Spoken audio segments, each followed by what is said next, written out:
வாங்க இன்றைக்கி வந்து நம்ம இறால் குழம்பு வைக்கலாம். நான் நிறையா வாட்டி போட்டிருக்கேன். என் பொண்ணுக்காண்டி நான் இப்போ போடுறேன். நீங்கள் அந்த என் பொண்ணு உள்ள வயசு உள்ள பசங்கள்லாம் பார்த்துக்குங்க. இவ்வளோ நாள் நம்ம குழம்பு வச்சா கவனிக்கவே இல்லை. இப்போ தனியாக வீடியோ போடு தனியாக வீடியோ போடுன்னு சொல்லி இருந்துச்சு. அதனால் நான் போடுறேன். இப்போ எண்ணெய் ஊற்றிக்கிட்டு வெந்தயம் போட்டுக்கணும். இது வந்து ஒரு எலுமிச்சம்பழம் பெரிய எலுமிச்சம்பழம் சைஸு புளி எடுத்து கரைச்சி வச்சுக்கிட்டு ஒரு 5 ஸ்பூன் குழம்பு மசாலா தூளும் 3 ஸ்பூனு மிளகாத்தூளும் போட்டிருக்கேன். கல் உப்பு போட்டிருக்கேன். கரைச்சி குழம்பு கூட்டி வச்சுருக்கேன். இதுக்கு வந்து பூண்டு போடணும். உங்களுக்கு இறாலுக்கு பூண்டு, சின்ன வெங்காயம், பச்சை மிளகாய், தக்காளி, கருவேப்பிலை எல்லாம் அரிஞ்சு வச்சுங்க. அரிஞ்சு வச்சுக்கிட்டு இப்போ இதுக்கு வந்து நம்ம என்ன காய் வேணாலும் போடலாம். இது வந்து சீக்கிரம் கருகிரும் அந்த வெந்தயம் பார்த்துக்குங்க. இப்போ இதுக்கு வந்து நான் வந்து முருங்கைக்காய், கத்திரிக்காய், உருளைக்கிழங்கு போட்டிருக்கேன். மரவள்ளி கிழங்கு கூட போடலாம், நல்லாயிருக்கும்.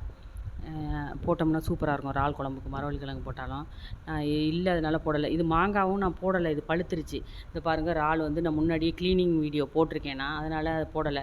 இது உரித்து வச்சுருக்கேன் இறால். அதில் வந்து நான் கொஞ்சம் குழம்பு வச்சுட்டு கொஞ்சம் வந்து கிரேவி மாதிரி பண்ண போகிறேன். இது தனியாக வீடியோ போட்டு எனக்கு குழம்பு மட்டும் தனியாக எல்லா வீடியோவும் போட்டு எனக்கு வீடியோ போட்டு கொடுமா, நான் பார்த்து சமைக்கணும் அப்படின்னு சொல்லியிருக்கு. அதனால் நான் இப்போ இதுக்கு போடுறேன். நிறையா வாட்டி போட்டிருக்கேன், இருந்தாலும் தனியாக போட்டதில்லை. அதனால தான் இப்போ அதுக்காண்டி போடுறேன். நீங்கள் அது மாதிரி பசங்க பார்த்துக்குங்க, ஈஸியாக இருக்கும் உங்களுக்கு பண்ணுறதுக்கு. இப்போ இந்த சின்ன வெங்காயம் போட்டால் நல்லாயிருக்கும், இல்லைன்னா பெரிய வெங்காயமும் போடலாம், நல்லாயிருக்கும்.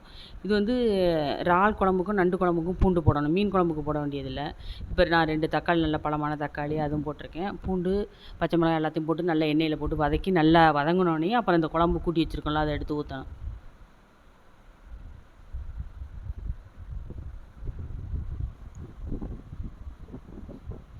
நல்லா வதங்கட்டும் அது. இது பாருங்கள், இந்த காயையும் எடுத்து போட்டுறணும். நம்ம கட் பண்ணி வச்சுருக்க காயெல்லாம் எடுத்து போட்டு அதையும் போட்டு வதக்கணும். அந்த வெங்காயம் தக்காளியோடய போட்டு வதக்கணும். இது நல்லாயிருக்கும். குழம்பு வந்து நீட்டாக ஒரு நாளைக்கு சிம்பிளாக சமைக்கிறேன்னா இது போட்டுக்கலாம். இது வந்து குழம்புக்கு கொஞ்சம் போட்டுக்கிட்டு மீதை வந்து கிரேவிக்கு வச்சுக்கலாம். இதையும் போட்டு இந்த காயோடு போட்டு வதக்கணும், இந்த இறாலையும்.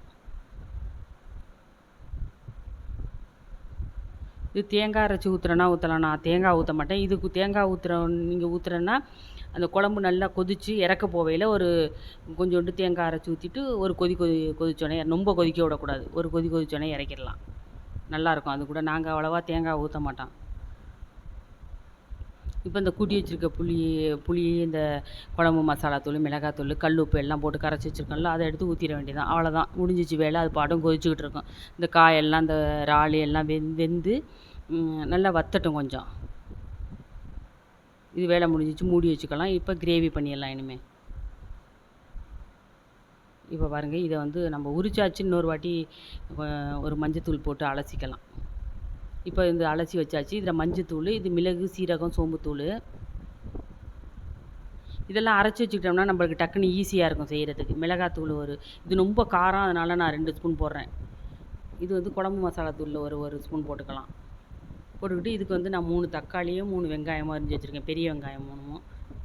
இப்போ இஞ்சி பூண்டு எல்லாம் போட்டு இப்போ போட்டு இதை நல்லா பிசைஞ்சு நான் வந்து கல் உப்பு போட்டிருக்கேன். ஏன்னா வந்து நான் கொஞ்சம் தண்ணி ஊற்றுவேன், அது கரைஞ்சிரும். இப்போ நான் சும்மா போடுறதுக்காண்டி கல் உப்பு போட்டிருக்கேன். கல் உப்பு தான் உங்களுக்கு டேஸ்ட்டாக இருக்கும். தூள் உப்பு வந்து அவ்வளோ டேஸ்ட்டு கொடுக்காது. இது பாருங்கள், கொஞ்சம் நான் தண்ணி ஊற்றி கலந்து வச்சுருக்கேன். அப்புறம் நம்ம வந்து தாளித்து கொட்டையிலையும் வந்து கொஞ்சம் தண்ணி ஊற்றி வேக வச்சுக்கலாம். பாருங்கள், இஞ்சி பூண்டு பேஸ்ட்டு போட மறந்துட்டேன், அதனால் இப்போ போடுறேன். போட்டு அப்படியே பிசைஞ்சு கல் உப்பும் போட்டு பிசைஞ்சு வச்சுக்கணும். இப்படியே இதெல்லாம் இறால்லாம் நிறையா செய்யலாம். இறால் வடை, இறால் 65 இதெல்லாம் போட்டிருக்கேன் நான், அதனால் நான் போடலை. அது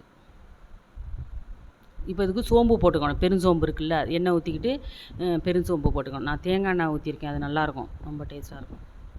இப்போ கருவேப்பிலை போட்டுங்க. போட்டுக்கிட்டு இந்த 3 தக்காளி 3 வெங்காயம் இருக்குல்ல, அது போட்டுக்கலாம். நல்லா இதில் வந்து வாழைக்காயும் போட்டு செய்யலாம், போட்டால் நல்லாயிருக்கும். உருளைக்கிழங்கு போட்டு செஞ்சாலும் நல்லாயிருக்கும். நான் அது போடலை. இது நல்லா வதங்கட்டும். இப்போ நம்ம பிசைஞ்சு வச்சுருக்கோம்ல, இந்த மிளகு, சீரகம், சோம்புத்தூள், மஞ்சத்தூள், மிளகாத்தூள், குழம்பு மசாலாத்தூள், இஞ்சி பூண்டு பேஸ்ட்டு எல்லாம் போட்டு இதிலே உப்பு போட்டு பிசைஞ்சு வச்சுட்டோம் நம்ம, அதனால் இப்போ போடக்கூடாது உப்பு. அந்த பிசைஞ்சு ஒரு 1/2 அன் ஹவர் ஊற வச்சுருக்கோம்ல, அதை எடுத்து போட்டு இந்த தக்காளி வெங்காயத்தோடு போட்டு நல்லா கிண்டணும். கிண்டிட்டு கொஞ்சோண்டு தண்ணி ஊற்றிக்கணும். அப்போ தான் அந்த கல் உப்பு கரையும் இல்லை, அதனால் கொஞ்சோண்டு தண்ணி ஊற்றிக்கணும். இப்போ ரெடி ஆயிடுச்சு, கிரேவியும் ரெடி ஆயிடுச்சு. இப்போ பாருங்கள், சுவையான இறால் குழம்பு ரெடி. சாதம், இறால் கிரேவி நல்லாயிருக்கும், செம்ம டேஸ்ட்டாக இருக்கும். முட்டை. வாங்க சாப்பிட்லாம்.